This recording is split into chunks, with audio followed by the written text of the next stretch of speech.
we have an excellent lineup of speakers here this evening for a topic called An Honest Conversation on Steroids. And just to give people a little bit of a backstory, Limerick Sports Partnership has a remit around promoting sport and physical activity. And we have a really strong emphasis on marginalized groups, disadvantaged communities, sedentary populations, etc. And we're part of a network of sports partnerships across the country. And a big part of our work and a big part of our successes is about working in partnership with multiple organizations promoting sport and physical activity, and in particular, those marginalized groups. And for that reason, then we work very closely with the Midwest Regional Drug and Alcohol Forum, particularly under the Education and Prevention Working Group. And this was an idea we had a few years back when evidence was coming through around the needle exchange program and also the number of paraphernalia, etc., that related to steroids, etc., in sport and sports performance. So for us then, we did a bit of research into who were the protagonists out there that would be able to give us a really good understanding, and people that had a lot of research and a lot of knowledge in the whole area of steroids and steroid use. So we're delighted to have our lineup of speakers here this evening. I'm going to introduce the three speakers, and then Professor Jim McVeigh will open our seminar as the keynote speaker. So we have Professor Jim McVeigh, who is a long advocate and a long practitioner from both the education perspective and the evidence-based perspective around steroids and substance use and associated behaviors. He is a professor in the Department of Sociology at Manchester Metropolitan University. And I think one of the other key things in relation to Jim and his background is his care for people. And he is very passionate around addressing social inequalities and looking at how these marginalized communities can be supported. He is very, very strong advocate in relation to public health and has multiple publications. So afterwards, we will be sharing the presentation slides from this seminar, but obviously as well also some links to the publications that Professor Jim McVeigh has done. So we're delighted that he is going to lead out on our seminar this evening.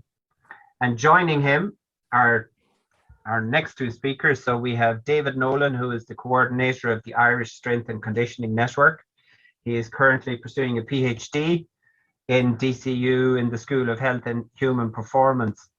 And again, another advocate in relation to athlete support, sports science education and consultation.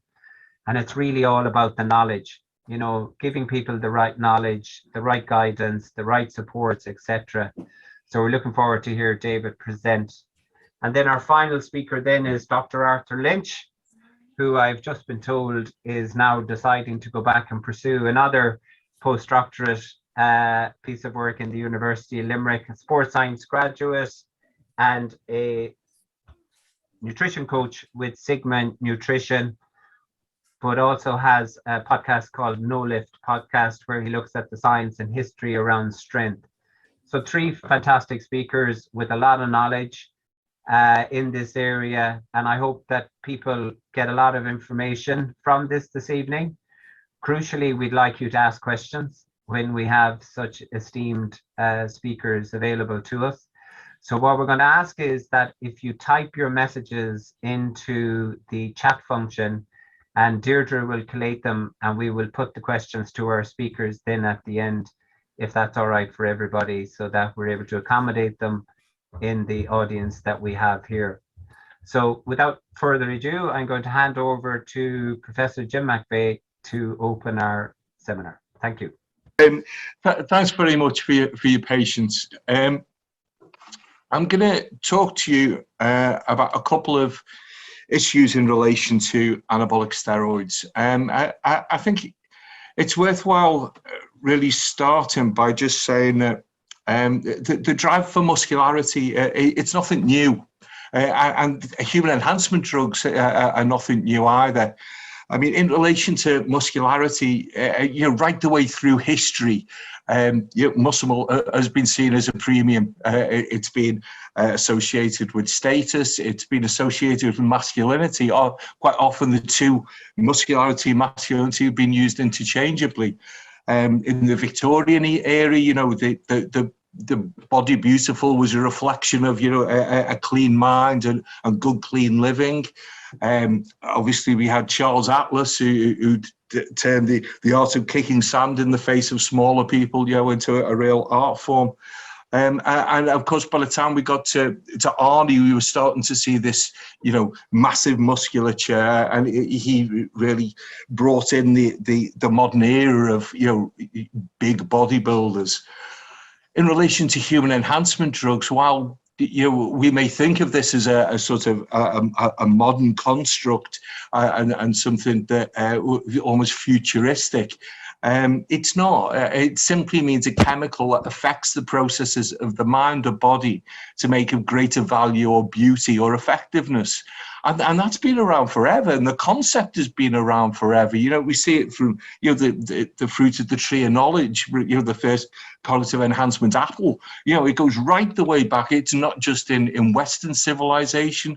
We have in Chinese mythology the hair on the moon making the elixir of life. It's right the way through these things to more recent times, and the advent of the snake oil salesman, the cure for every ill.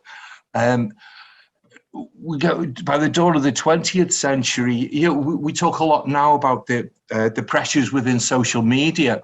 This is nothing new. These are the small adverts in the Daily Mirror, which focused on the first examples of fat shaming, and they focused on telling people that not conforming to a stylized body image was in some way making you inferior. It meant that you couldn't fulfill all your roles in life. So these pressures have always been there.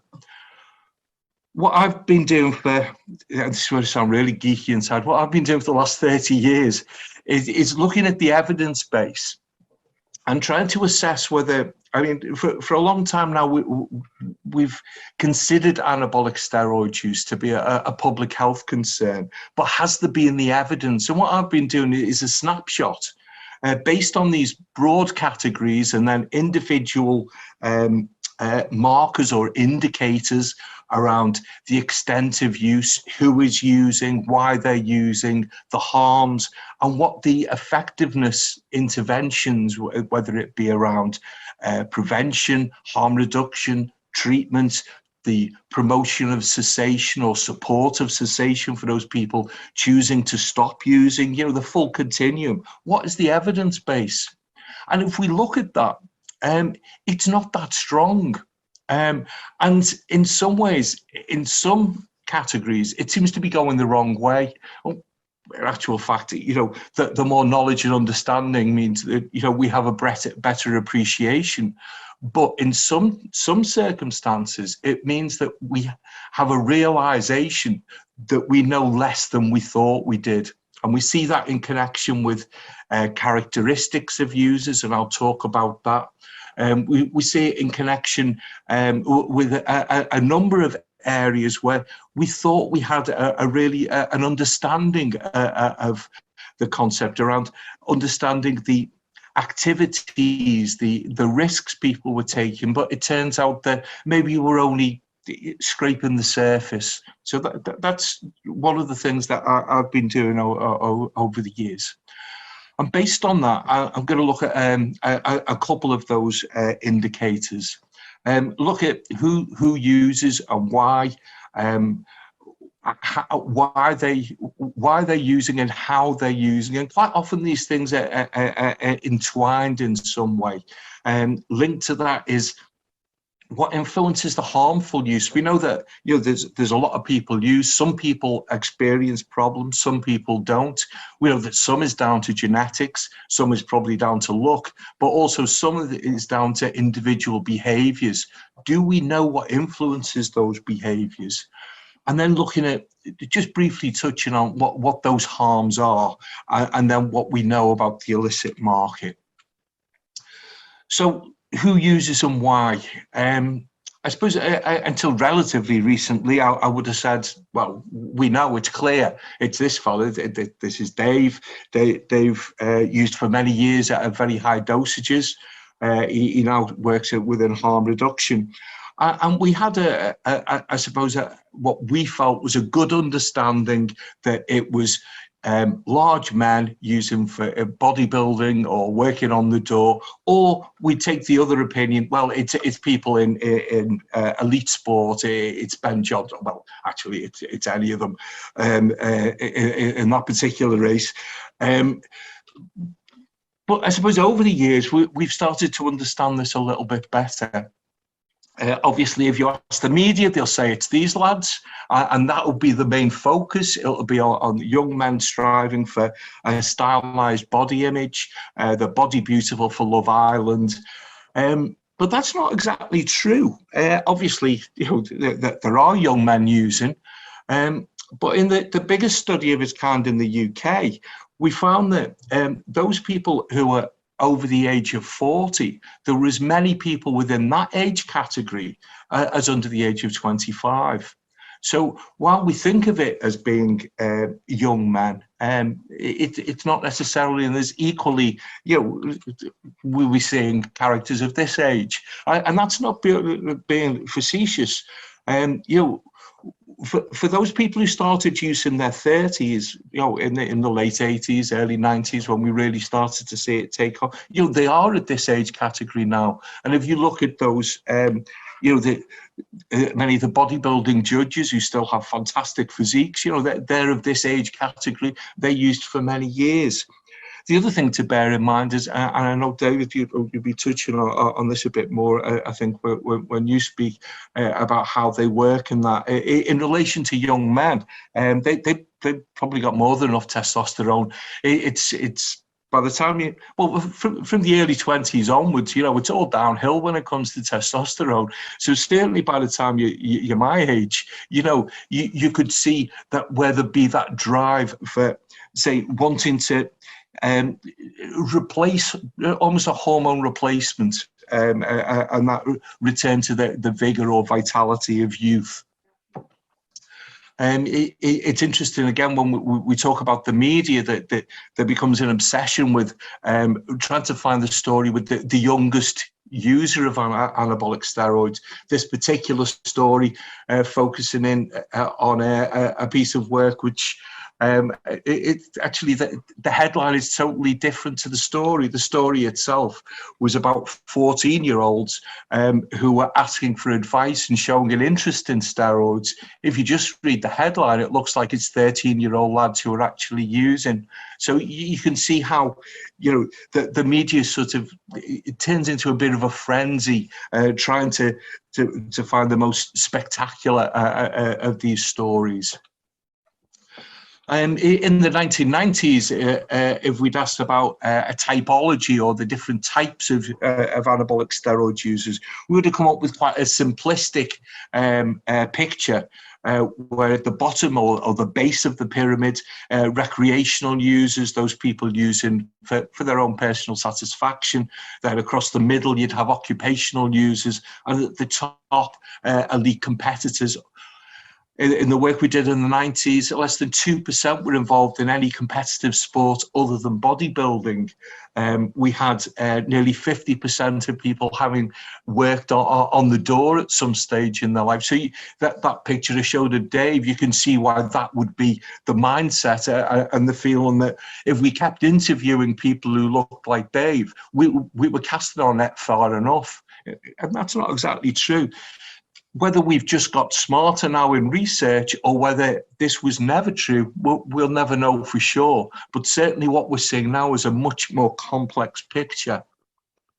And some of that we can thank a researcher, Asfes Christensen, and his colleagues. And what they did was, based on their qualitative work, they thought they'd try and see if they could define a typology and see if they could try and see the different types. No one fits perfectly into these categories, but it helps sometimes when developing education resources or trying to engage with users and asking them, well, where do you see yourself? Where do you see yourself in relation to how effectiveness your practice is and how risky your practice is? And what he does, he went through all his qualitative research that he'd done over the years and started trying to classify people and sort of shove them out into the quadrants, working from the top left there, describing the use a picture of real messy use, someone who's using, not really taking much notice of their physique apart from the drugs they're taking loads of other psychoactive drugs, and misusing from the point of view of expecting to be able to just take Winstrol and go out feeling ripped, and that complete misunderstanding. And we see different range of effectiveness and risk in the descriptions there from that qualitative work. And what he managed to do was,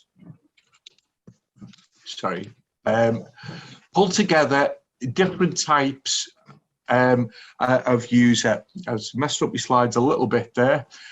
But basically, he was able to tease out what he classed as the YOLO type. And that was that real messy use, the one who's using psychoactive drugs and not training properly. Then he had the athlete who was looking for, was taking risks, but looking for real effectiveness. An expert type who was, quite controlled in use. A well-being type who was very, very controlled, although that may be using some other human enhancement drugs, but a very different profile.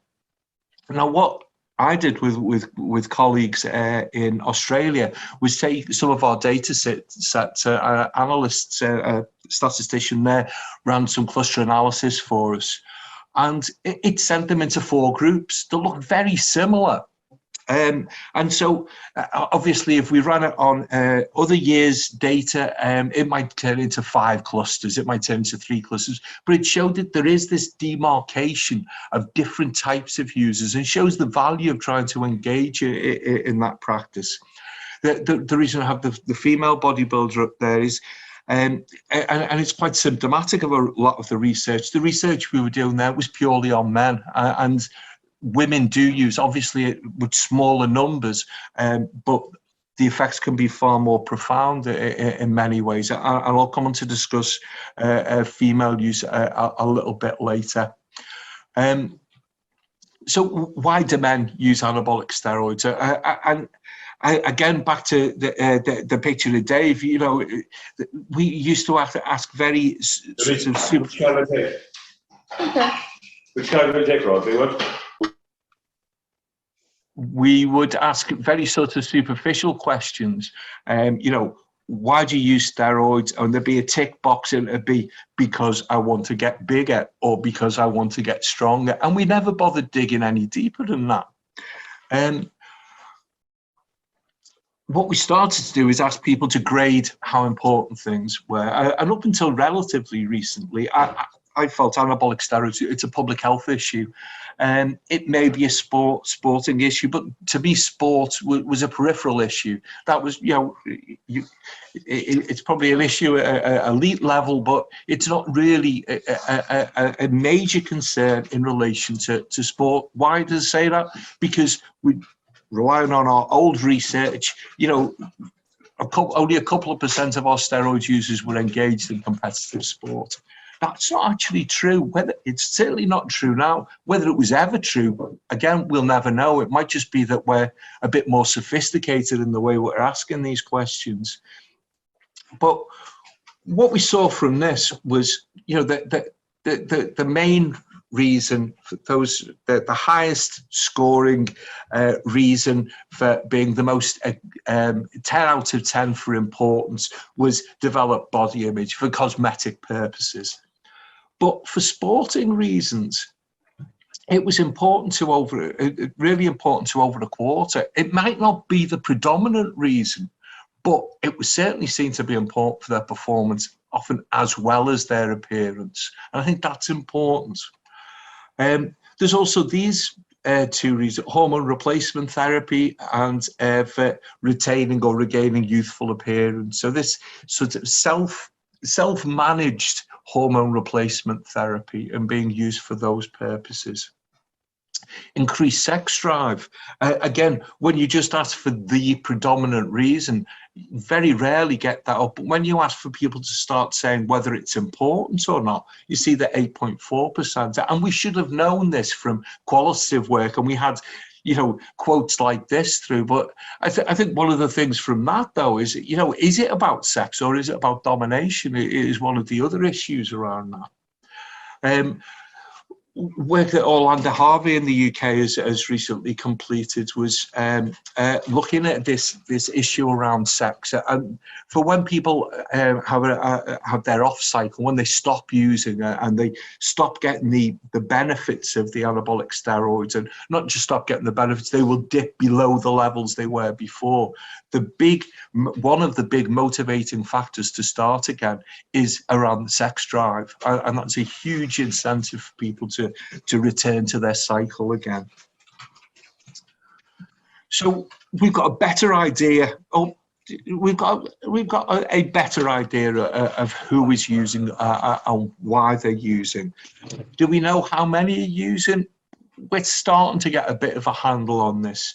The crime figures which the UK government used, the crime survey for England and Wales, recently calculated as 31,000 men and women using in England and Wales. The year before they calculated it as 62,000, which begs the question, where did the other 31,000 go in the space of a year? Did we suddenly lose 31,000 men? That, you know, the work that we've done, which has been secondary data analysis combined with the Delphi survey, which is where you bring in a group of experts with different disciplines and you go backwards and forwards until you can get consensus. And basically we were coming out with estimates that are 10 times that level. And I think that is a reasonable figure, somewhere between 300,000 and 600,000 users in the UK. I'm not sure what that will be in Ireland, but I would suspect that the per head of population rate will probably be something similar. We still need to do a lot more work on this. One of the other things that we've become more and more aware of is the regional variations. And again, there's some issues around research bias in with this. It certainly seems that within the UK, the areas of social deprivation, those areas that were particularly hit in the 1980s. So you've got Merseyside, Manchester, South Wales, parts of Scotland, the Northeast. Those are the areas of the highest prevalence of anabolic steroid use. Also, you know, the valleys in Wales, you know, the very big rugby playing areas and the big rugby league playing areas in Yorkshire. Again, we see higher levels. But in some ways, it can become a self-fulfilling prophecy that whether you've got identified levels, that's where services will be cited, and more research will take place, and you start to get the, you know, if you want to do research, those are the places you go to, and we've kind of ignored some of the other stretches of the UK, so we need to do more work around that.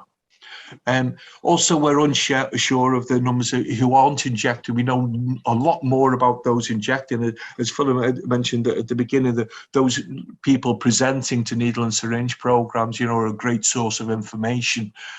What we don't know as much about are those people who aren't injecting.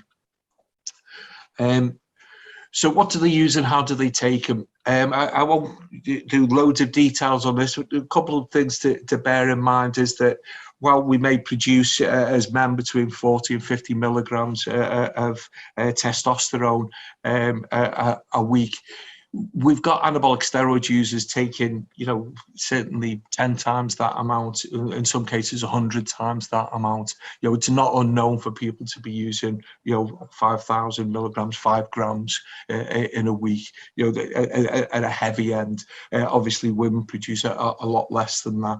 And there's a whole range of different anabolic steroids that people use, and people will use a combination of oral and injectable to try and get as much gains as they can during the periods of use.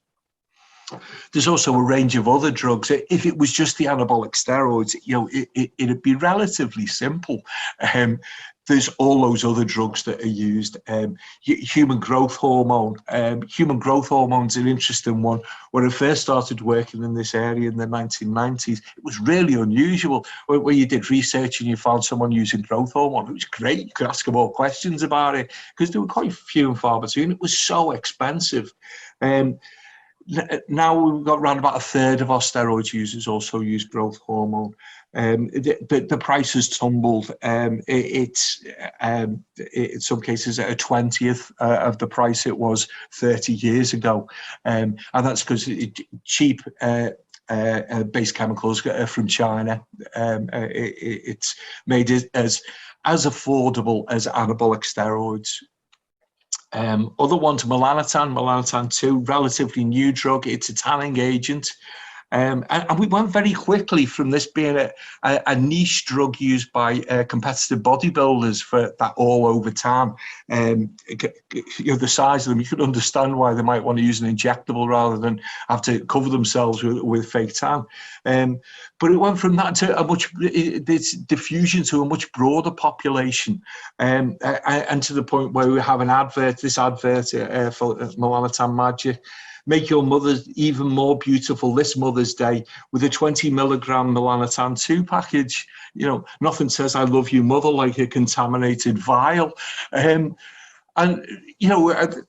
say a partly joke. We had this tested. I had loads of this stuff delivered to my house. Out of the 73 vials that I bought, there's supposedly 10 milligrams in each, and it was between 4.3 and 8.8 milligrams. So all of them were under strength, but huge, twice as strong some as others, and upwards of 5%. But by gross was actually impurities, so no recognised constituent, basically contaminants. So there's a real danger in that. The other danger, of course, is that this was a population of people using it who hadn't been exposed to any of the harm reduction messages about injecting. So that was a real public health concern. Dmp Dynatronal, the most effective weight loss product of all time. Came out in the 1930s, was banned in the 1930s because it made people blind and killed them. Not necessarily in that order. It was classed as a metabolic poison, so not even classed as a drug. Disappeared for 40 years. Was discovered by Dan Duchaine, the original steroid guru, and was reintroduced into bodybuilding as a really effective weight loss product with a very narrow therapeutic window, as in makes you lose weight, potentially kills you, and it's very close lines. And again, the big concern about that was it diffusion to the wider population. And we've had deaths in the UK and in Ireland. Obviously, these people weren't bodybuilders and they certainly weren't clinically obese. And again, it's one of those public health dangers is where drug use moves from one population to another. So to summarize the drugs, for some anabolic steroid users, their body is a temple. For for many of them, it's more like a dirty test tube. And they have a range of different drugs. They'll use enhancement drugs, therapeutic ones, so that you have high levels of prescriptions from their doctors, also over-the-counter medication, and psychoactive drug use. Most of the research we do comes back as around about 30% of steroids users will have used cocaine in the previous 12 months. That's much higher than the general population. So how do they use? They cycle. That's what we've always said. Traditionally, in the last 10 to 15 years, people have done what classes blast and cruise. I looked for a clever image, and I just got pictures of Tom Cruise wanting to be blasted into space, unfortunately. But for blast and cruise, what it actually means is taking a large amount, and then for the off cycle, taking a small amount. So continuous use, basically. As I mentioned before, we're starting to appreciate the fact that there's, a small but significant portion of people out there who are using just orals, and we're not getting in contact with them as well. For influencers, we're starting to do more detailed work around being able to identify, what are the key things that influence decision making, and being able to see these different areas of influence, and by using things like systems mapping, be able to zoom in to see how different factors there influence and interplay. And this is important when we start to develop interventions or do one-to-one interactions with people.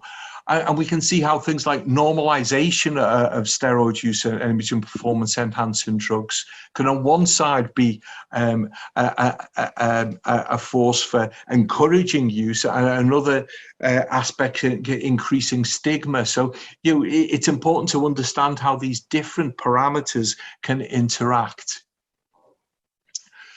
Just to briefly go over. There's a whole range of different harms, and I think, David, as you're talking about maybe some of how the actual drugs work, you may well touch on some of these harms as well. We've known these key things for a long time: cardiovascular disease. We now know that it causes significant changes to the brain. We've got that work coming out of Norway. It's resulting in brain aging, also in a number of different cerebral functioning. So those are key bits of new data that we have. We've known for a long time about testicular atrophy, and won't need to show you the picture, I hope. But basically that goes with the territory. When you don't use them, they shrink, and you don't need to use them when you're taking anabolic steroids in. In relation to aggression, we know that for some people, it will move people along a continuum. It can be interpreted as irritability. For some people, it may be seen as aggression. For other people, it may manifest even as violence. For these other psychological things, it's hard to tell what is connected to this sort of rebound effect to do with hormones, and how much is in relation to the brain. And we have the indirect harms. We know that HIV is present within populations of anabolic steroid users at around about between 1 and 2%, similar to psychoactive injectors. They probably didn't contract through sharing injecting equipment with other steroid users. It may be through sex, it may be through injecting of psychoactive drugs, but we know it's present within that population. We haven't mentioned women. We know that the effects can be profound in women, that masculizing effects. We also know that for some of these effects, they're not considered to be reasons for stopping use. Certainly for things like change to genitalia, certainly many women find that enhances their sex. For menstrual irregularities, the cessation of menstrual cycling for many women is a positive thing. For body hair and acne, it's things they tend to live with. The voice change was the one that, in all the qualitative work, that is the key thing, because that is so distinctive and it doesn't change, and there's little that you can actually do about that. So finally, when it comes to the market, how would you describe it? It depends where you are looking at the market. You know, at one end of it, we have this huge alpha pharma drug bust. Total production estimated to be £53 million. I'm sure that's a lot in euros as well. But by the time it was into its second week in the newspapers, it was up to £65 million. It was described as Breaking Bad. But when you actually go inside that container, it's like Breaking Bad, but towards the end of the series when he's in the posh lab, not when he's in the camper van. You know, it was a good setup there. It's interesting they got 5 and 6 years. When there's 14 years on the statute book, what do you have to do to get over 10 years? You know, this is like £53 million. At the under end of the spectrum, you know, we've got the real spit and sawdust labs, and we've got non-commercial dealing, that sort of non-commercial supply within close networks of friends and associates. So, you know, there's the full spectrum there. At the end product is, we don't know what's in it, basically. For some, it's nothing. For other things, it's the wrong substance. Interesting, if you think supplements are safer, all these are supplements that we've had tested that have come back with classical anabolic steroids in, as in, if they work, the chances are they've got steroids in them. This one is great. We thought it was meant to be a growth hormone enhancing production. It was actually melanotan. The fellow only realized when he suddenly went brown, when he's expecting to get bigger. And this one is exactly what it says on the label. It's tamoxifen, which is an anti-cancer medication, which is used to reduce breast tissue. This was being sold on the counter of a health food shop. So, you know, it's out there, and it has very different, depending where you are at the market, you see a very different picture. Final thought is around that diffusion. And we've seen anabolic steroid users and those anabolic steroid influencers, you know, those innovators, that 2.5% in Rogers' diffusion model. They've introduced gamma hydroxybutyrate, GHB, into the wider population, DMP and melanotan.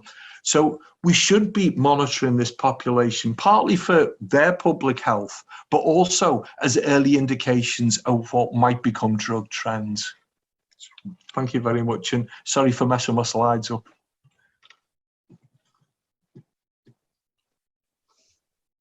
Thank you, Jim, for a very insightful presentation. And I think from my perspective, it adds to the, you know, the conversation around how complicated we are as human beings in relation to our motivations and justifications for seeking out steroids and anabolic steroids, and what people's motivations are. So, as you said, there is no quick fix. And I think David was saying earlier on, saying like, you know, don't use drugs, doesn't work. You know, you need to inform and create an environment where people are very much aware on what is in it, what the risks are, what the complications are. And then crucially, the other side, which will lead us now into our next two speakers, how you can achieve what you thought this was going to get you in the shorter term, but in the safer way. So I'm delighted now to hand over to David. And again, as we said at the start, if people have questions for Jim or any of the speakers, if you would put them into the chat, and we'll make sure that they are asked at the end of all three presentations. So over to you, David. Perfect. Thank you, Phelim. That looks all right, does it? Yep. Perfect. Thanks very much for that brilliant presentation as well, Jim. Fascinating. And I was delighted to be part of this panel this evening, but what I will say is everything I'm about to present, Jim knows more in depth than I ever will. Jim has forgotten more about this area than I will ever know. But I'm going to speak a bit around anabolic steroids, how they work, and some of the considerations in sport, and then what we can tell from the evidence about reducing the risk of harm. So I suppose, first of all, to talk about them from a physiological perspective of how they work and what do they actually do. So first of all, tonight I'm going to talk about steroids and anabolic steroids, but IPEDs, image and performance enhancing drugs, that's an umbrella term that encompasses a wide range of substances. So I'm going to focus specifically on anabolic steroids, but when we talk about athletes using performance enhancing drugs, there are many different substances you can use for. I know we've quite a few boxers on this evening. For example, diuretics are used quite often in weight cutting for combat sports. So when we talk about performance enhancing drugs, we can mean a lot of different things. So to talk about anabolic androgenic steroids, first of all, so anabolic steroids, I have the picture there of Johnny Depp from Alice in Wonderland, because when you start studying endocrinology and start looking at how the hormones in the bodies work, you really end up going down a rabbit hole and right through the looking glass. So I hope that I'll give a very simplistic overview of how steroids work in the body at a physiological level, but I don't want the Feynman effect to happen at all here tonight, as in this is not the full picture. This is just a bird's eye view of a very, very complex topic.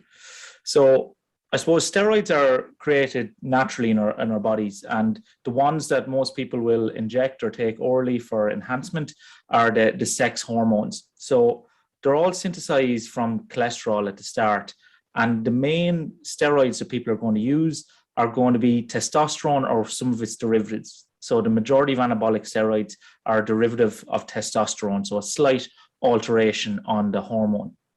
So how they work, very simply, they are lipid soluble. That just means that steroids dissolve in fat, essentially. And that's why when you see a bottle, a vial, it's suspended in an oil because it has to dissolve. So these dissolve in the fat, and that allows them to enter our cells in our bodies very easily, because we've lipid membranes in the cell, so it's able to transfuse very easily into the cell. Once it's in the cell, it travels and binds to a specific steroid receptor. So depending on the form of steroid or the hormone, it's going to bind to a different receptor. That then goes to the nucleus, kind of the brain of our cell that controls everything. That influences our gene transcriptions. Our genes determine which proteins are produced by a cell, and then the proteins produced affect the structure and the function of that cell, how that works. So in skeletal muscle, when testosterone and any of its derivatives diffuse into the cell and go to the nucleus, they tend to increase the production of actin and myosin. And these are the proteins that actually contract in our muscles and are responsible for muscles being strong and being bigger. So again, I want to not make any COVID references tonight, but when we look at, say, how vaccines work, it's the same kind of idea. It goes in, it influences the proteins the cell makes. So our body regulates its testosterone levels through binding it to albumin and SHBG. So of all the testosterone we produce, so Jim talked about how the average man will produce about 40 to 50 milligrams per week. The majority of that is not free testosterone. So our body likes to control it by binding it to other stuff that can kind of warehouse it, I suppose you could describe it as. And when the cells need it, it'll free it up and send it to the cells. So that's how our body controls the amount of testosterone that's flowing around it. But those mechanisms of regulating it, so the albumin and the SHBG, that's for when the body is just in a natural state. But it's very different when we start putting in super physiological doses of steroids into the body, more than what will ever occur in nature. So if we put enough of an anabolic steroid in the body, that's more than what the body's normal regulatory mechanisms can cope with, you end up with a lot more of these free androgens making it to the muscle and influencing the function of that muscle. Now, my interest is strength and kind of the role strength and muscle plays in our health. But as with any hormone, it's in the blood, it's traveling throughout the body. Skeletal muscle is only one of the type of cells it can affect. So as Jim rightly pointed out, and I'm not going to duplicate all the potential harms, it travels to other areas. It travels to the brain. It travels to the heart. The heart is made of muscle. So these same hormones and steroids can influence other cells, not just muscle. And unfortunately, we can't control that. We can't just pick steroids that only affect the muscle tissue as much as we would love to. So that's how they work in a very simplistic way from a physiological perspective. But do they actually work in terms of, in theory, that's brilliant, but do steroids, anabolic steroids, actually make you bigger and stronger? And the simple answer is yes. That's why athletes use them. It's why they're banned in sports. They do work. Now, the caveat is, as Jim said, you mightn't be getting what you think you're getting. If you knew that it was pharmaceutical grade, 100% pure, no impurities, and is exactly what you wanted, then yes, it can be used very effectively and will work. And how much of a difference will it make? So I've put up a picture of Dwayne "The Rock" Johnson there as a kind of poster child for how well they can work. And I hope I'm not outing him. I don't know if he's ever admitted to his steroid use, but it's safe to say he uses. Humans do not look like that. So it's a fairly good indicator. Everyone will respond differently. As with exercise and everything we do in life, most things go along a bell curve. You will have some people respond really well to steroid use. Some people respond poorly and don't make that many gains. Most people are average and will be in the middle. So everyone's going to respond differently, physically, how they perform, the effects it has, and even psychologically, how it'll affect them. But when we look at how they work, it's very interesting that our psychology and our beliefs actually influence our physiology and our performance. So we have research that when people believe they're taking steroids, it leads to significant increases in strength and performance. And we have these studies where you had coaches that were working with teams of athletes, and they told their athletes, oh, I'm after securing some pharmaceutical grade steroids. They're really good. Gave it to the athletes. All of a sudden, the athletes got stronger, but they were completely sugar pills, essentially. So our belief, there's an expectancy effect that if you are taking these compounds and you think they're going to make you stronger, that you will perform better there. But it's not all in the head. They do work at a physiological level. And when we look at, again, research is not, we don't have a huge body of research in this area because it's difficult to get people to volunteer for this kind of research. And also it's very difficult to get it through an ethics research board.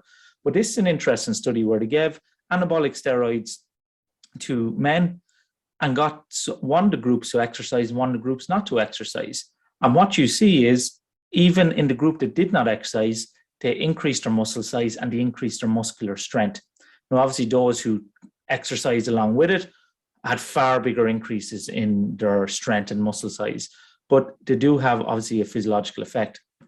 And when we look at the meta-analysis of what is a small body of research, but when we combine what we do know from the data, we see that compared to placebo, about a 52% increase in strength is what we see in anabolic steroid users compared to placebo. Now, what hasn't been reported in these studies that have looked at, say, the positive effects on strength and muscle size is the adverse effects. So a lot of them have just looked on the outcomes of strength and muscle size, but haven't asked the questions of the participants of what were the negative consequences here. So it mightn't be an actual reflection of actual use in the public. So that's just a quick overview of how they work and the potential effects they have. So in sport, what are the current laws and rules regarding their use? So as a very quick history lesson, so testosterone was first synthesized in the mid-1930s by Ernst Lacker. Now, there are two other scientists around that time who were involved, and kind of coincidentally, the three of them within a couple of months of each other claim to have been the first one to synthesize testosterone. But in the mid-1930s is when we first had testosterone synthesized. It was actually administered then to malnourished soldiers during World War II. And they realized that if they gave these malnourished soldiers some testosterone, they gained a bit of weight and they seemed to feel better in themselves and had improved performance on the battlefield. So it was realized around this time that it seems to be testosterone is responsible for masculizing effects and does seem to lead to performance benefits. And then apparently the Russian weightlifting team injected themselves with testosterone before the 1954 World Championships in Vienna. And that's the first kind of documented use of testosterone in sport. Now, what happened then, and again, there's probably this story has grown legs a little bit. You had an American doctor, John Siegler.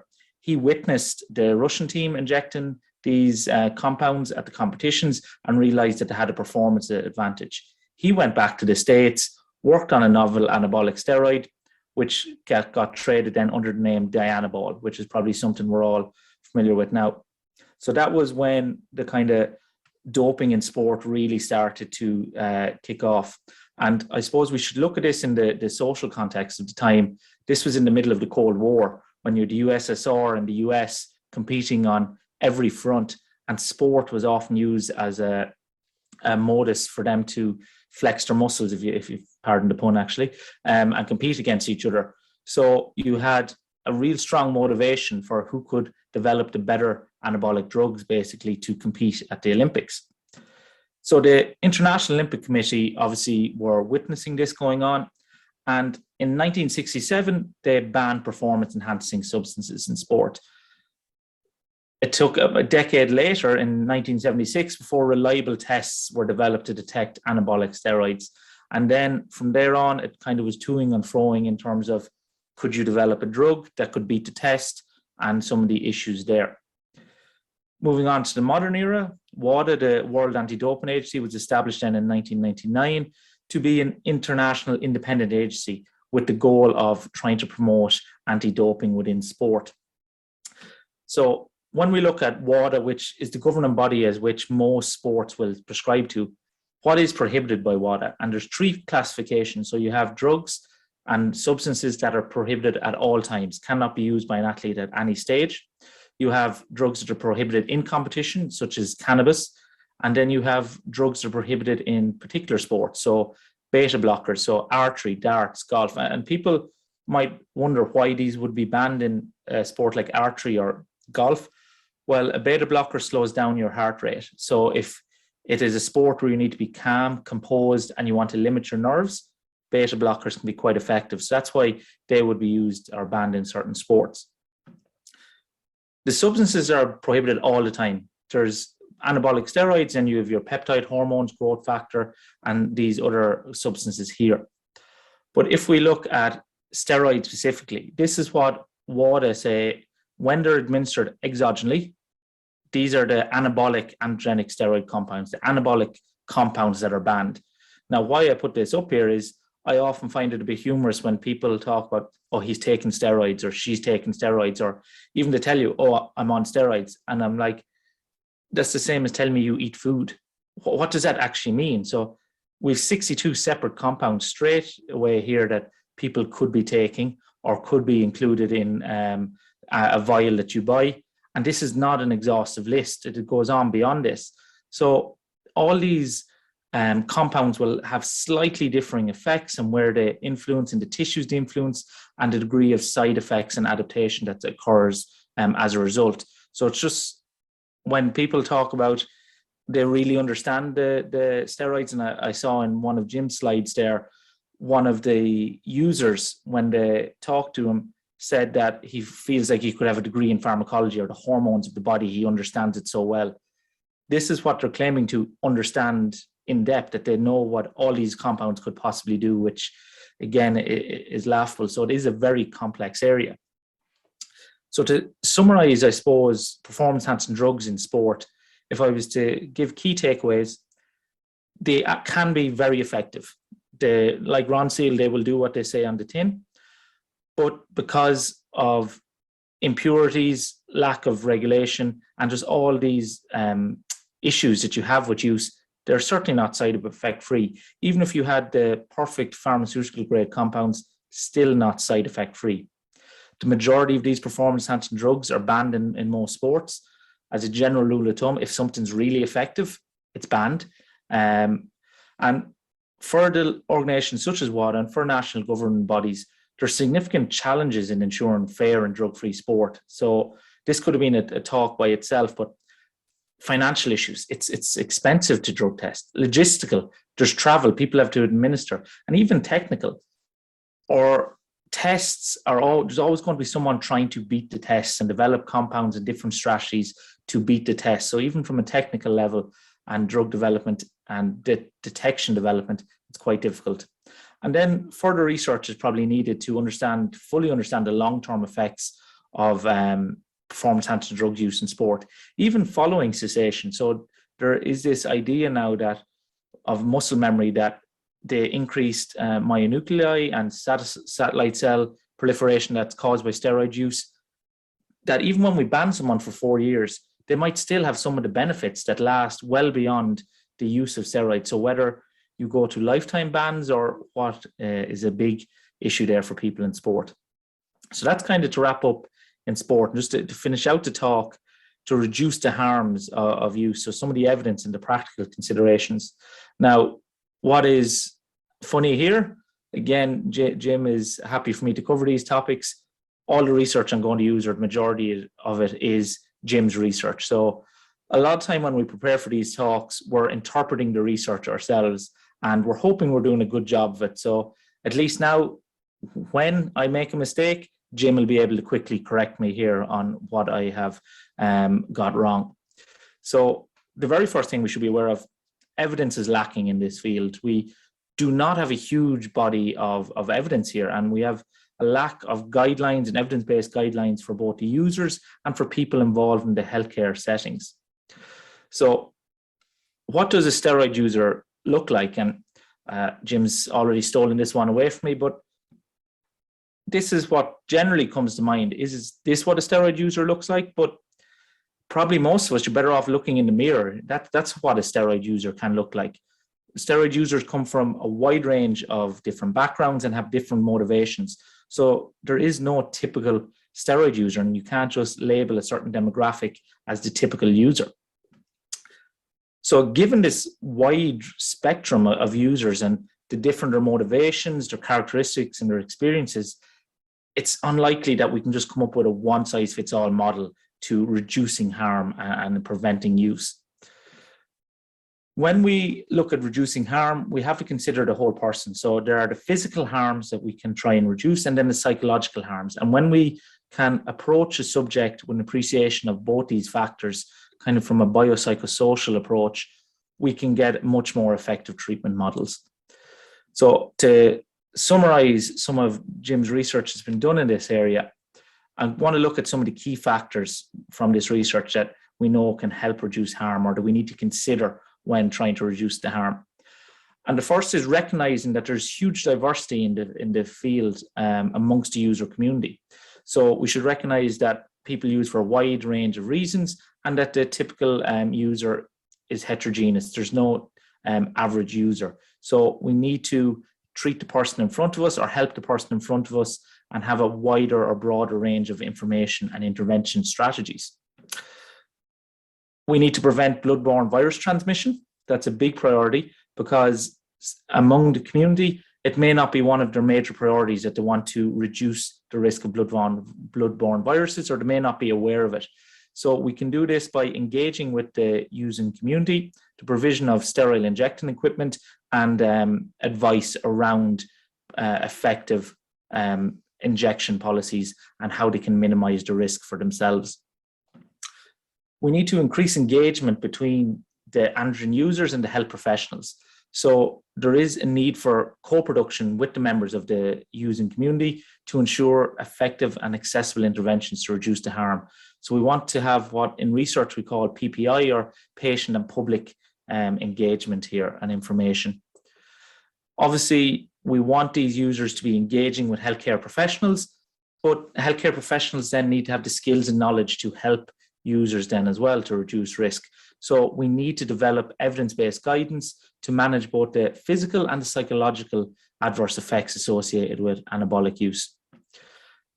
If I then, hopefully, if I was to give 3 key factors and what I think is a summary of the literature on reducing the harm of steroid use, and I hope I've got this right, but I can be corrected very quickly if I haven't.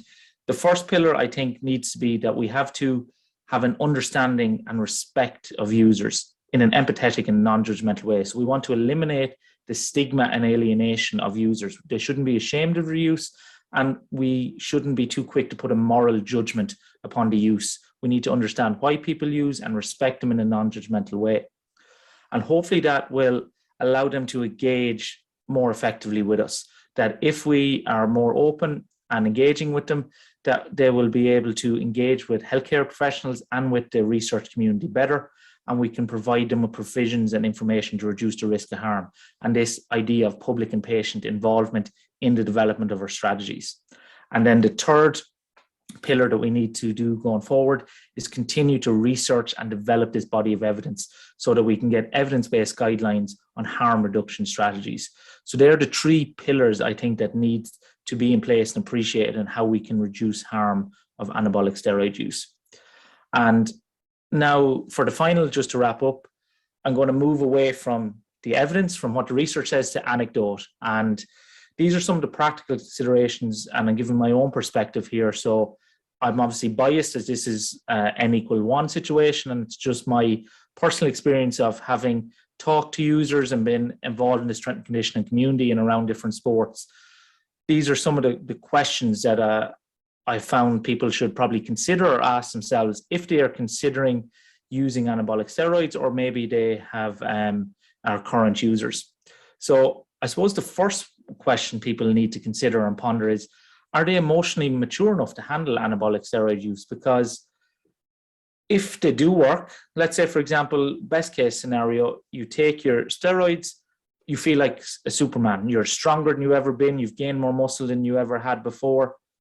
But to reduce risk, we know that people probably need to cycle off, go on for a while, cycle off for a while. Are you willing to cycle off? Can you handle a couple of months where your strength comes back down, you lose a bit of muscle, whatever it may be? A lot of people mightn't be emotionally mature enough to handle that and end up just in constant use and abusing the steroids. So that's one aspect in terms of, do you have the emotional maturity? Do you have the financial resources to be an anabolic steroid user? In terms of, you don't want to, and I had a barber of mine, believe it or not, was a user and used to talk quite open to me about it. And again, not someone who would say is a typical user, wouldn't have a massive physique, but I quite enjoyed engaging in conversations with him about it. But one time I found it quite interesting where I was asking him where he was getting it. And he said, oh, I used to get it from this guy and it used to be €60 for a cycle, but now I go to another guy who gives it to me for €35 a cycle. So I thought, when it comes to hormones that you're going to put in your body, probably not the best to shop around for who will give you the cheapest price. So if you are lucky enough to get access to high quality hormones, which on the black market you likely won't, they will come at a premium. So do you have the money that you can afford to pay for high quality, or what you hope would be high quality steroids? And linked to that, are you willing to regularly engage with your GP or a healthcare professional about your steroid use? Again, this requires financial resources. Are you willing to get a blood test every couple of months to see how your blood markers and health markers are responding to the steroid use? Again, most people probably won't be. Then what is your exit strategy? Because if you begin taking steroids and you say, okay, I'm going to take them for the next year or 2 years, well, once you begin taking anabolic steroids, you have two options. You either take them until the day you die, or you stop taking them at some point. You have an exit strategy. So what is that exit strategy? If you start taking them at 20, are you going to stop at 25? Are you going to stop at 30? How are you going to stop?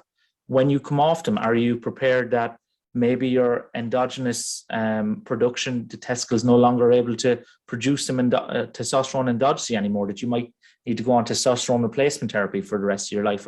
Are you prepared for that as a potential consequence of your exit strategy? Something to consider as well. And then for anyone in sport, there is an argument to be made that maybe you should spend, if you're a bodybuilder or a powerlifter, spend that 5-10 years kind of maxing out what your genetic potential is. If you go on steroids straight away, well, it's arguably your smoking gun is gone. You're firing it too early. Where if you spend 5-10 years training hard, getting to an elite level naturally, then if you make the decision, okay, I want to go on to be a high level bodybuilder, I want to go into an untested powerlifting federation, by all means, steroids could be your smoking gun then to push beyond what is your genetic limit. but you could potentially fire that too early. And what I like about that strategy or that thought process is, at least if you spend 5 or 10 years training hard towards that goal, you'll probably be in your late 20s or early 30s. You're emotionally much more mature to make that decision. And what are your priorities in your early 20s will be very different to what your priorities are in your late 20s. So at least when you make that decision in your late 20s, you should be at a stage in your life where you kind of know what your priorities are, and you will be able to make an informed decision if you want to transition into anabolic use at that stage. And then to wrap it up, is it the right time? Is it a time in your life when you can take the risk? Because there are risks. Are you considering children in the near future? Maybe should you wait till you have had children so the fertility is not an issue? Should you wait until you are that bit more emotionally mature, you've developed, and you kind of know what your priorities are in life? And then if you have weighed up all the decisions and you feel you still want to use, well, at least you have, you know what is a priority for you at that stage of your life. So there are just some of the questions to potentially ponder from an anecdotal perspective, having just talked to users and non-users and people involved in that area. There are some of the pertinent questions that I have heard they would put forward to people. So I hope I haven't embarrassed myself too much, and I hope I've given a good representation of the content there this evening. And I'm sure Jim will be quick to tell me what I've got wrong. But thank you very much for listening, guys, and I'll hand back over to you, Phelim. Thank you, David, and thank you for that very, again, insightful piece. And I really enjoyed the final section there, you know, from the anecdotal perspective in relation to those questions. And I suppose listening to your presentation all through, and when you're talking about things like evidence and like, you know, that conversation with people, I think we still are, despite all of, you know, the research Jim is doing in the area and others, that because we're such complicated beings in relation to our motivations, I think there's no kind of, okay, this is the solution and this is how we make it safer. But I do think that a lot of those questions, particularly where you emphasized initially the demonizing, you know, that's not the starting point, that you try and be more open and engaging and empathetic from the point of view of the why, you know, asking the why and seeing how we can support from there. So very good, David, really, really good. Thank you for that. And again, you know, if people have questions for Jim or David, and then Arthur as well, if you want to put them into the chat, we'll be able to address those at the end. So I'm going to hand over now to Arthur, our final presenter this evening. And he is going to share his knowledge and experience around this area as well, to add another layer to this conversation. So thank you, Arthur.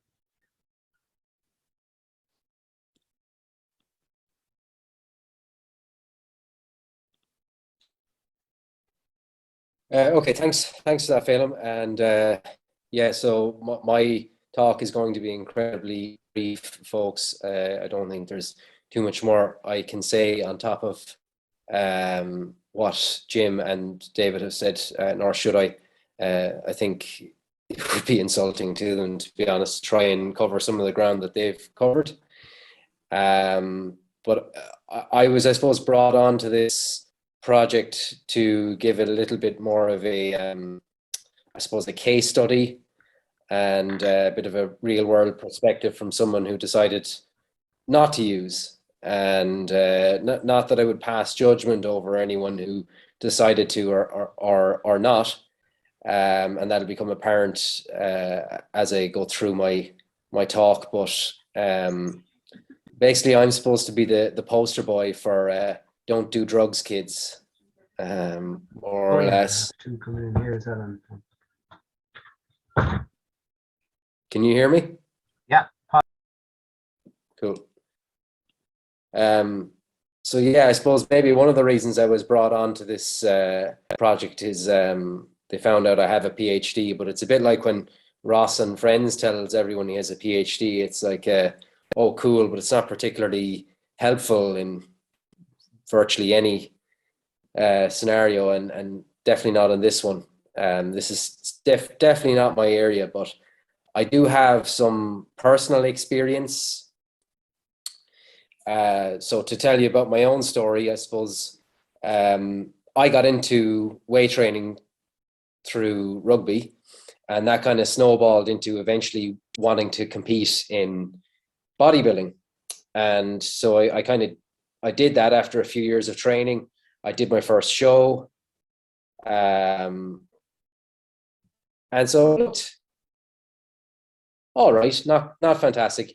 This was a untested federation that I competed in. So, I mean, it is what it is. You're competing against others who have the option to use if they want to.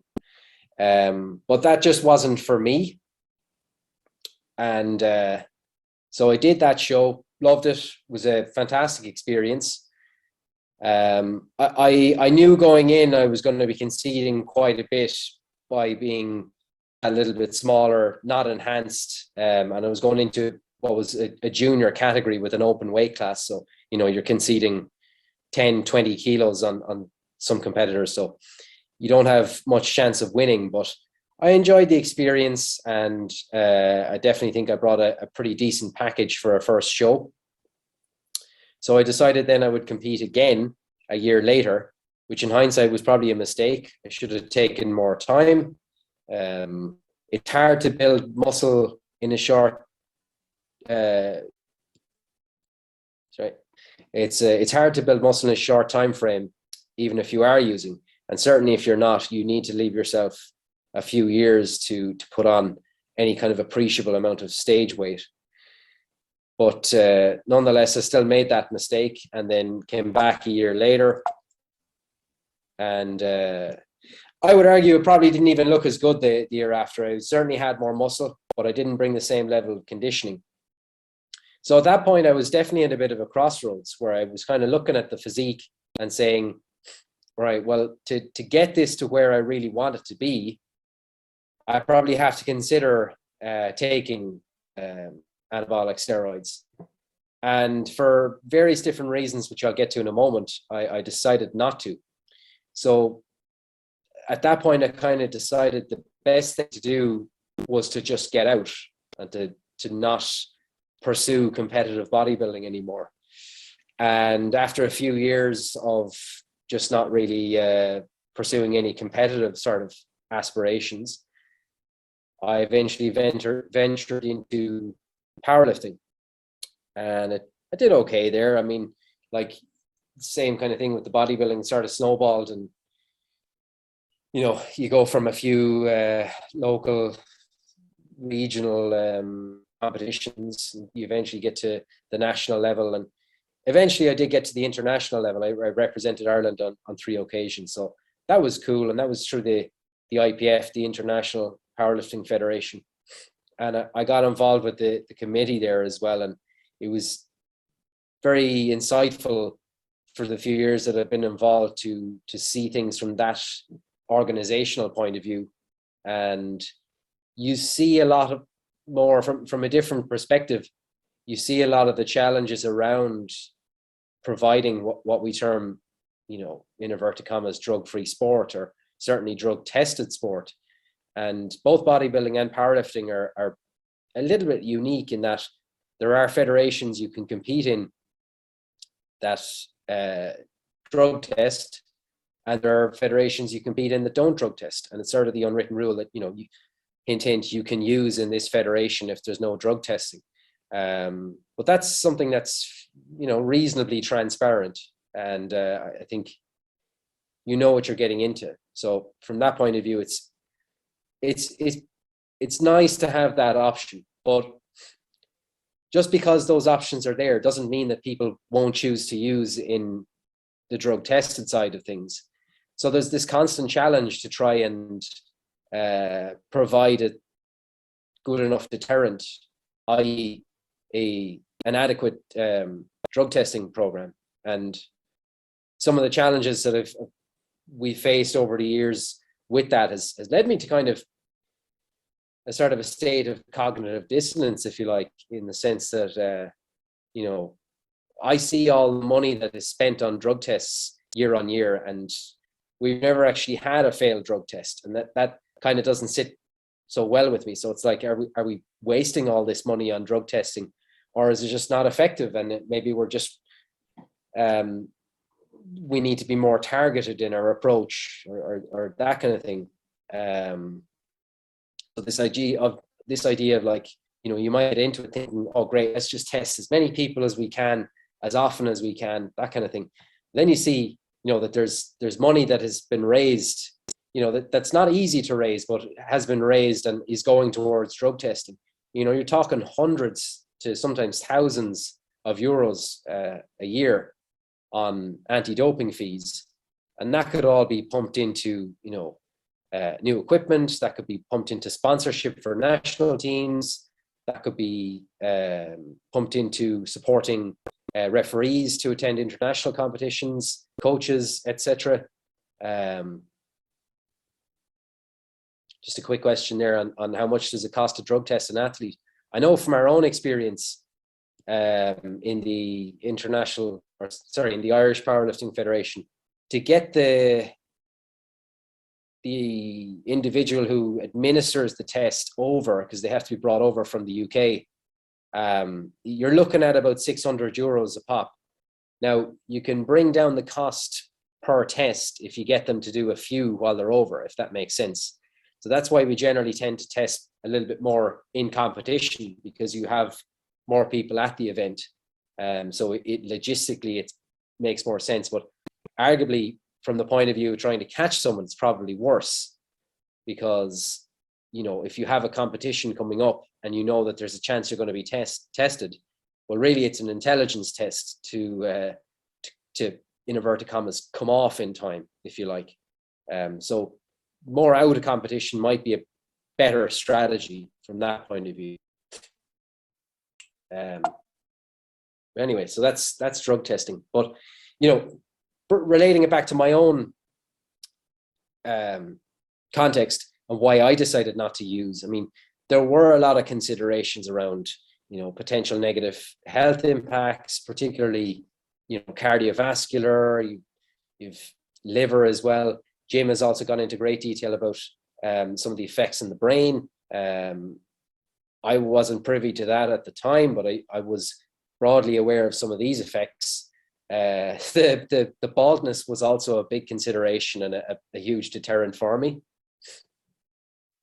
And then just sort of more practical considerations. I didn't want to stick a needle in myself on a regular basis. That did not appeal to me one bit.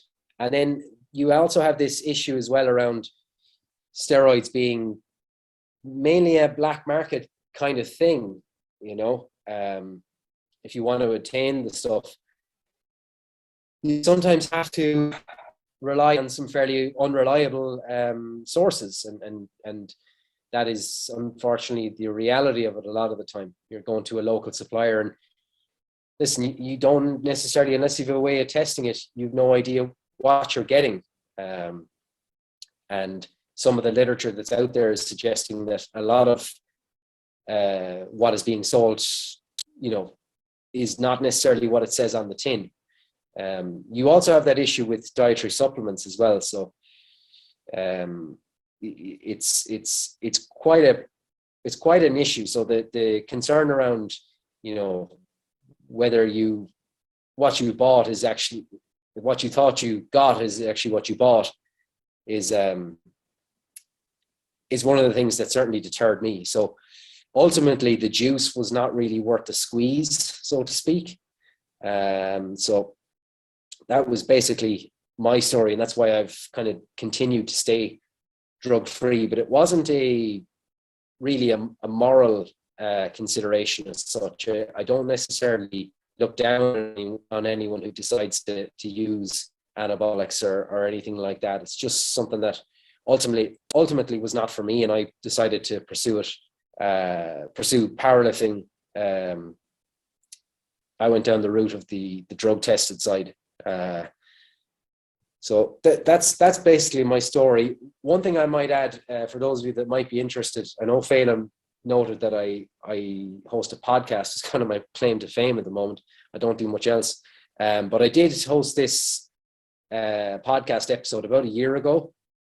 So I've copied the link in here. So if you want to check it out in your own time, it's a really good episode, if I do say so myself. We covered the history of steroids and other performance enhancing drugs.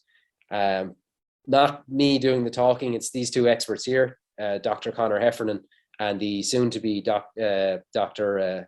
Alex Collieri-Turner. This guy in particular is someone I would recommend you look. He's a fountain of knowledge when it comes to anabolic steroids and performance enhancing drugs. He can talk for hours on the subject. But yeah, that's my piece. So happy to answer any questions you have. And I know I wasn't particularly heavy on the research, and that was kind of deliberately so, because A, this isn't my area, and B, you've already kind of got that from Jim and David. So I thought something a little bit lighter would be more appropriate at this stage in the event. So I'll hand you back over to Phelim, and thank you for listening to what I had to say. Excellent, Arthur. Thanks a million. And if you want to just stop screen share there, and we'll have everybody back in the room. And then if I can keep Arthur, Jim, and David unmuted.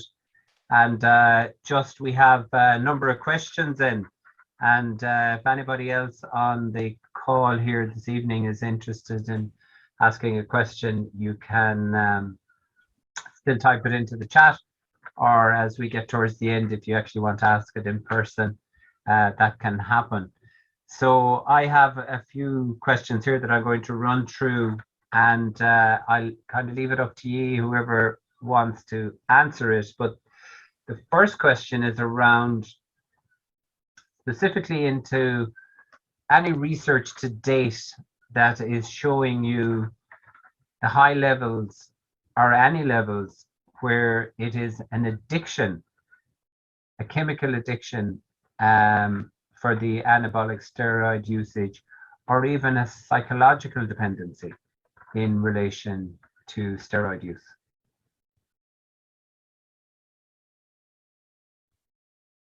You want me to have a go at that? Absolutely, Jim. Yeah, it's a really good question. And while I suppose we've always known that there's a strong psychological component to which would demonstrate in characteristics of dependence. It's in recent years we've got a better understanding of this. And one of the problems with the I suppose that psychological dependence is not being able to separate out what is true dependence or addiction and what is a hormone imbalance. So as we mentioned, and as David was illustrating really well around the biofeedback mechanism, and when you stop using, you have this huge dip, and you feel low in mood, and you feel you really want to get back to using again, and you feel like you've shrunk a bit, and you're not as strong, and oh, my nose is running, and you attribute everything, all the woes in the world, to the fact that you've stopped using. And to all intents and purposes, you know, that is a withdrawal of some sort. But over the years, there's been various studies. There's been something called a Naltrexone challenge, which is where if somebody is on anabolic steroids and you give Naltrexone, which is it's the antagonist to opiates, so it's the antidote to opiates. And if you give it to opiate users, they'll go into a form of withdrawal.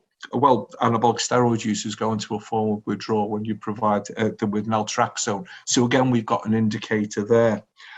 But what's been, I suppose, the best work is from my mates over in Norway, who've been doing work with, in Norway, they have a strange, well, in my world it's strange, to them it's perfectly normal way of doing things, in as much as they don't have harm reduction in the same way that we do, but they really do focus their attention on treatment and in supporting people who want to stop. And what they've also discovered is high levels of people who use opiates also using anabolic steroids. So they've got a good research base there. But what they've managed to identify now is not just the sort of the dichotomy of sort of you're either dependent or you're not, the severity of dependence. And they're starting to tease out this. This is quite. It's just being published at the moment, where they're looking at levels of dependence in anabolic steroid users. So, and this is very much classical dependence in the same way that you would see dependence to, say, cocaine or to even to opiates. So, so that was a very long way of answering your question. But yeah, we're starting to get a better understanding this, and yeah, it really is. It's not just around the lack of the hormones. There does seem to be a true dependency there that's built up, and the higher doses for the longer period, as with any drug, the more propensity there is towards that dependence. Excellent. Thank you, Jim. Another question here from one of our attendees tonight is in relation to the dangers to the sudden cessation, sudden stopping in relation to steroid use. Is it a gradual withdrawing, as you mentioned, in relation to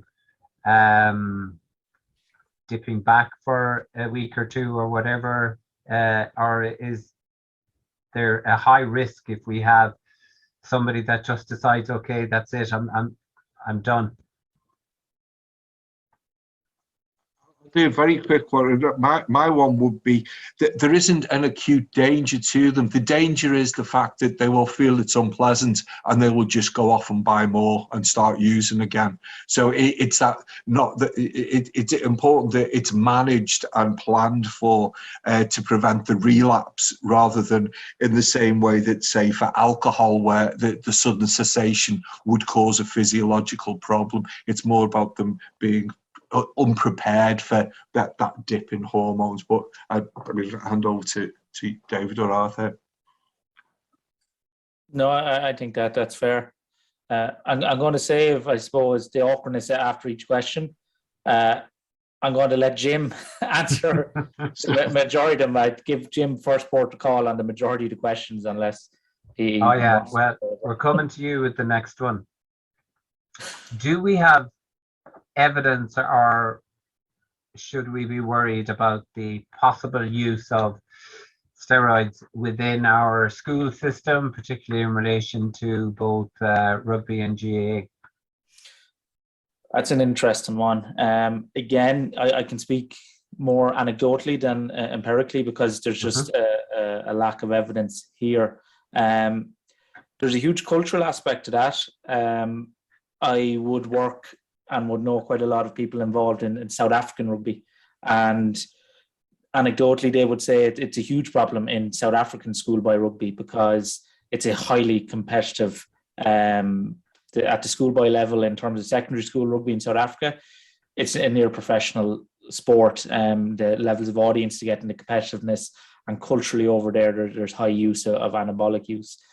Within Ireland, are there people within secondary school using? I would say yes. You'd be naive to think that there is no one whatsoever. Is it at endemic levels? I don't think so. But as with the nature of all sport, as the competitive, what I would say is people who are striving to compete at a professional level in rugby, and especially at secondary school where there is, say, no testing, will there be people that are going to try probably give themselves a competitive advantage? I would say yes, but in terms of empirical evidence in data, we just don't have it. But anecdotally, I would say yes, there are people using at a secondary level. And as you take in more of the context of social media and all these kind of social aspects and cultural aspects, I would say that the risk is going to increase as we go forward rather than decrease. Okay. I'm going to put the next two together, and Arthur, you may be able to answer on these. It came in around the time of your talk. How long do they stay actually in a person's system, number one. And the second part of that question then was, who chooses who gets tested at the Irish PF?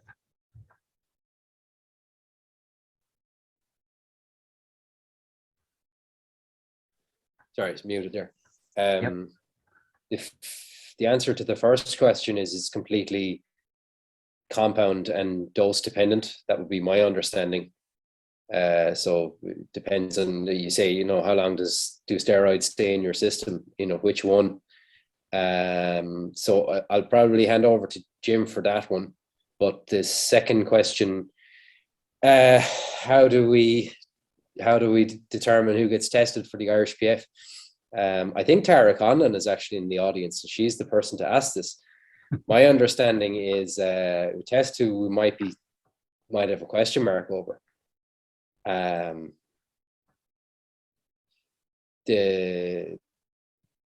Who wins their weight classes at national events, we'd be more likely to test them, because the penalties for failing. So say, for instance, if an Irish athlete gets to compete internationally and they're tested by the International Powerlifting Federation, if they get popped, we get fined effectively. So there's an incentive on our end to make sure that those we send are in fact clean, because it'll come back on us if they're not. So basically we try to, I mean, obviously, ideally you test as many as you can, but you have to be somewhat selective because of the financial constraints. So you basically, someone you are, I won't say suspicious of, but you think that there is a possibility, you know, you might look at trends in their performance, if they've made a lot of progress seemingly out of nowhere, or if they have, you know, won their weight class at the national championships and they've come out of nowhere to do so. Thanks, Arthur. Jim, do you want to address the first part of that around the staying in the system? I don't have any expert knowledge. I know that, you know, injectables would probably be within your system for a year or potentially more. Orals will be in and out of your system a lot quicker, and so you would see people change their regimes accordingly. But if there's anyone from anti-doping, I'm sure they would have the exact data on it. Another Arthur, sorry. Yeah, sorry, David. I was just going to say, Arthur was completely correct in terms of it's compound and dose dependent. I, again, anecdotally, there's a gentleman, he won't mind me saying his name, it's publicly knowledge, but Broderick Chavez is his name, a US guy who quotes himself as a performance pharmacologist, and he works with athletes in designing their steroid cycles, and he works with both tested and non-tested. And I asked him about that question in terms of, well, how do you get around the test? And he said it is about knowing that different compounds will have different half-lives, and then as they move closer to competition, they'll use compounds with lower half-lives and lower dosages to get below detectable limits and stuff like that. So it's really how long is a piece of string question. It's completely dose and compound dependent. Okay. Thanks, guys. An interesting question here in relation to the impact of steroid use around the weakening of the muscles and the muscle fibers. When people then stop using steroids, are they then at a worse off case than previously, and is this a motivating factor for them to stay using? I suppose I'll just kick it off. So when they come off, you will see a decrease in muscle mass and muscle strength, albeit probably not to war, but it won't, if they're still training, it won't decline to steroid use levels.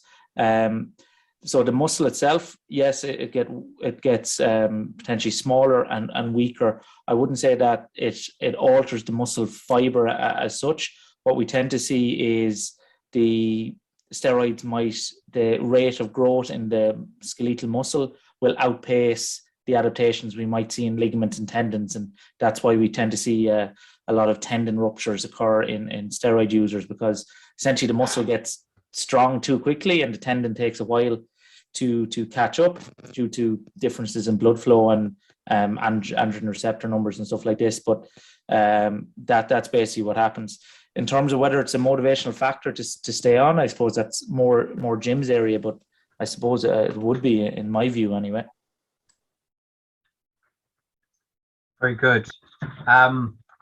This is an interesting question, and I can even kind of empathize with the person that's typing it in, which is the stepping stones that people find themselves on in relation to training and in relation to, all the additions that come, whether it's, as Arthur said, about, your nutritional products that are now going to help you, your whey proteins, your powders, your shakes, and that whole industry.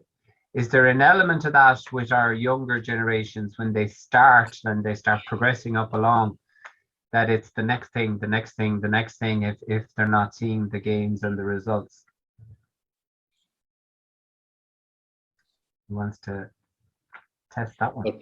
Personally, I don't think that's the case. I'd like to be able to support that with evidence, but I'm currently unaware of any. I'm sure Jim will know more on this than I would. But I think to say, for example, like taking whey protein is a gateway to taking steroids. Well, then if that's your line of thinking, then lifting weights is a gateway to taking steroids. It's post hoc ergo propter hoc fallacy. A before B, so therefore A cause B. But like I was actually alluding to earlier on, a lot of the issues around contamination and what you think you're getting and what you're actually getting not necessarily being the same thing, that is an issue with dietary supplements as well. So I would maybe view it from that lens rather than looking at it as more of a gateway. It's just to buyer beware kind of recommendation rather than viewing it in that way, if you know what I'm saying. Excellent. This is a tasty one now, so it'll be interesting to see how many of you jump in. Do you have any thoughts on legislation that, if it is legalizing anabolic steroids in particular sports, whether that will have a more negative impact or a more honest competition playing field? Is this from a sporting context, first and foremost? Yes. Oh, I'd have to think about that for a while and ponder that. I will say in powerlifting, it's a quite unique sport. As Arthur said, we have tested, non-tested federations, so you can choose to compete in whatever field. And I think for the most part, it actually works quite effectively. And there's you'll have people will compete untested for many years, and then again they'll just say, "Oh, I'm not competing in that federation anymore," and to go compete they'll compete tested for years and then go compete untested, and no one really bats an eyelid because they're transparent and open about they've made the transition. Whether it makes a fairness in sport is something that's an interesting topic, and you could talk all the time, because the big argument around steroids and banning performance enhancing drugs is health risk to the athletes, but fairness is the same. Well, if fairness is the main driver of sport, well, then we can talk about social inequalities. We can talk about distribution of resources. Do some countries being financially well off, does that give them an advantage over other countries? Yes. I think the UK, the English Institute of Sport is a big example of that it was essentially when London 2012 was announced, they realized we're not great at the Olympics. We need to get really good at the Olympics, pumped a lot of money in, and UK sport is getting the dividends of that now. If they might want to publicly acknowledge it, but that's simply what happened. They threw money at the problem, and it led to more medals. Mm. And other countries and sports simply can't do that. So the idea of fairness and equality in sport is an interesting concept to dig into.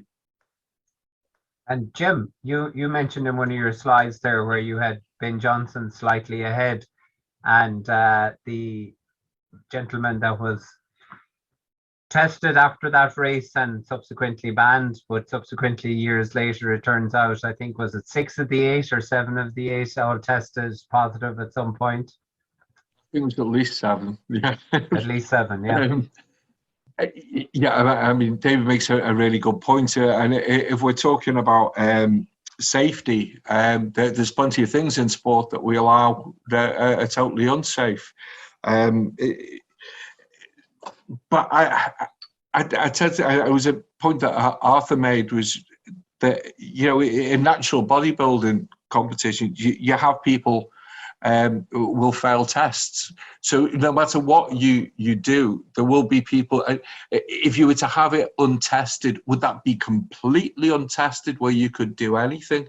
Because as soon as you put in some parameters, some people will actually break those rules. So unless you're going to have it completely open, and then you would have it would be a, you know, I think there will be some significant dangers. You know, whenever you will have any sort of parameters, you will have people breaking those rules. Excellent. Thanks, guys. I have no additional questions in the chat. I was just wondering if David or Arthur, if you had any questions for Jim. Yeah, I have an interesting one for discussion for Jim. Just to be completely balanced, where, if any, are the potential positive uses or of anabolic steroid use? Is there any domains or situations or contexts in which they could potentially be extremely beneficial? I think we're starting to see it now, and it's around testosterone replacement therapy. And I think well, in the States, I think probably for the last 20 years, we've started to see it there. It's starting to come through to UK clinics, and I think it will diffuse down to general practice eventually, especially as we're all living a lot longer, have a lot more expectations. And I think a lot of people are living, quite sadly, on very low levels of testosterone. So I think in some ways the culture around anabolic steroids may have influenced this movement towards a healthier clinical approach to managing testosterone levels. And I think that is a positive thing, certainly. I think that probably links in an area of interest of mine is kind of the sarcopenia, so age-related decline in muscle strength and muscle mass, which can ultimately be debilitating. So it's a potential mechanism that we could potentially clinically administer these in older age to increase muscle mass and strength and quality of life in older adults. I mean, we saw it work quite effectively for people with HIV and AIDS in maintaining body mass. So, yeah, I think it's had a lot of bad press, testosterone and anabolic steroids, and hopefully we're starting to view it as a tool like any medication stroke drug, you know, that can be used far more safely in the right hands and through controlled means, because most of the problems we're facing, I think, are to do with that lack of control around dosages. We know that most of the effects are dose dependent, and yet nobody knows what dose they're taking because nobody knows what gear they're taking. So there's a lot of things there that would make it, to bring it into the fold within that medical community, would make it all so much safer. Just a question that I missed that was in the chat. If anybody has good knowledge in the area, which is the whole area around skin irritations and skin problems as a consequence of using steroids.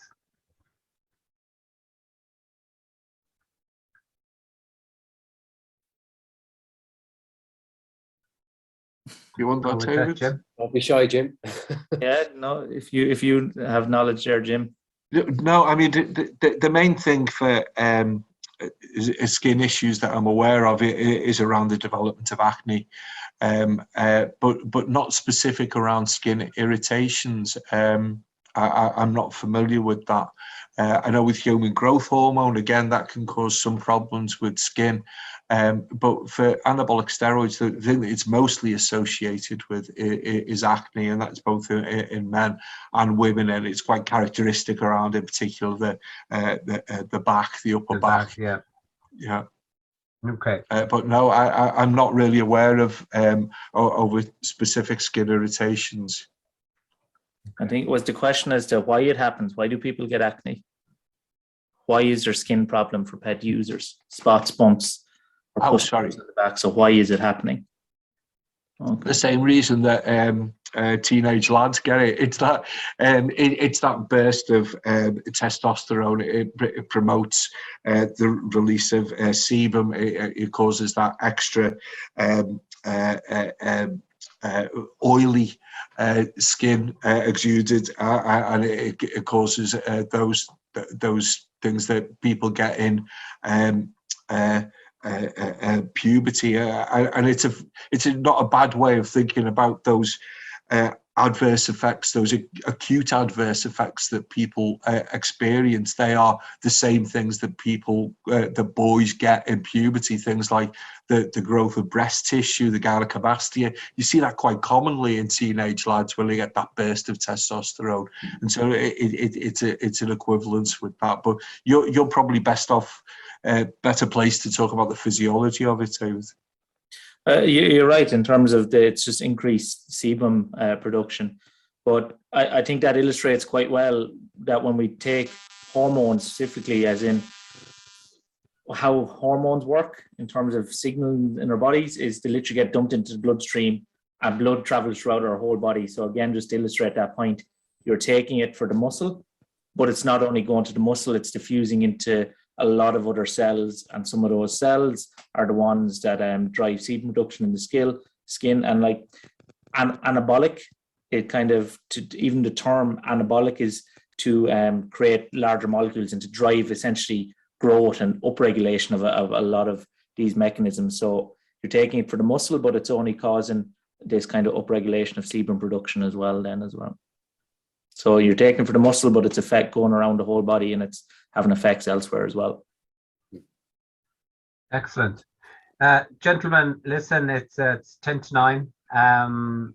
We have nearly been on here now for 2 hours, getting a lot of really valuable insight into the whole area of steroids and that whole world of the usage, the benefits, the challenges, the issues, the behavioral piece, and even the whole area of the complications of ourselves as human beings and our motivations and justifications in relation to this space. So it has been a really informative 2 hours, and I really appreciate you taking the time to share your knowledge and expertise in this area, and obviously to the people that have come on to the seminar this evening and asked their questions. And if nobody has any additional questions, I'm just going to take the last few minutes now to thank our 3 speakers, Professor Jim McVeigh, in relation to his wealth of knowledge. I know David and Arthur were always biting their lip there saying, please, Jim, come on, I know you have the knowledge, you answered that question. But for sharing all that knowledge with us, Jim, and being so accessible in relation to this topic for ourselves over the last while. So really appreciate and thank you for your contribution this evening. And obviously to David and Arthur. Can I just make one point just over, David? You made the fantastic point. Sorry to interrupt you. I just wanted to get it in. And it was, N equals 1 stuff, which was fantastic, because we can't wait for the evidence. And that common sense stuff about engaging with people, about exploring their desires, their wishes, their concerns, influencing. We don't have the evidence for that, but we've got to do that. And then we've got to do the research to prove effectiveness of that. But we've got to carry on doing that stuff. That is absolutely essential. So thank you for bringing that up. No, absolutely. And I was going to mention that as well, in the sense of, David, they're the hard questions. It's why we as a sports partnership, in relation to our area of work and are promoting physical activity, and all our various partners that we work with, is asking these kind of questions and being able to provide evidence and guidance and support to direct people. So really appreciate that. And crucially as well, Arthur, from your own perspective of being an environment that possibly had a huge volume in relation to steroid use, and you choosing to do it through fitness and through proper nutrition, sleep, hydration, etc., and then trying to find that balance, and then the decisions that you made during that time, which I think is really good as well for the people on here. So again, guys, thank you all very much for your contributions. The presentations and the recording will be on our website, and I will share links as well out to you for any additional information from our 3 speakers this evening. So thank you all very much, and I hope you enjoyed our seminar this evening. Thank you. Thank you very much. Pleasure being here. Thank you. Thanks, folks.